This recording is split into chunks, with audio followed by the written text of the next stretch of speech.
ನಮ್ಮ ಕಲಘಟಗಿ ತಾಲೂಕಿನೊಳಗೆ ಕಬ್ಬು ಒಂದೇ ಬೆಳೆದಿಲ್ಲ, ಅಷ್ಟು ಹಲವು ಪೀಕೂ ಬೆಳೆದಿರ್ತೀವಿ.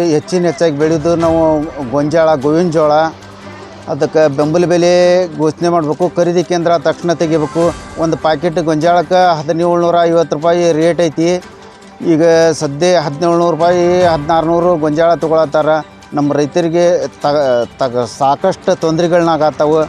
ಖರೀದಿ ಕೇಂದ್ರ ಯಾವಾಗ ಹಾಕವಪ್ಪ ಇವೆಲ್ಲ ಕೆಲಸಗಳಕ್ಕೆ ಅಂದ್ರೆ ರೈತರೆಲ್ಲ ಮಾರಾಟ ಮಾಡಿಬಿಟ್ಟಿರ್ತಾರೆ.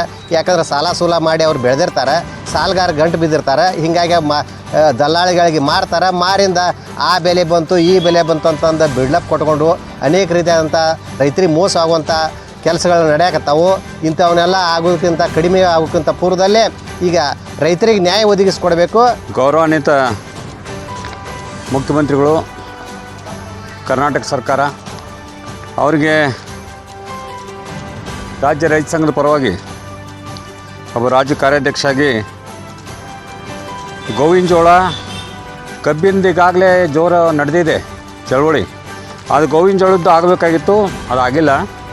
ಆದರೆ ಆಗುವಂಥ ನಿಟ್ಟಿನೊಳಗೆ ನೀವು ಪ್ರಚೋದನೆ ಕೊಡುವಂಥ ಕೆಲಸಗಳು ನಡೀತಾ ಇದ್ದಾವಂತ ನಮ್ಮ ಒಂದು ಸಣ್ಣ ಒಂದು ಅನುಮಾನ.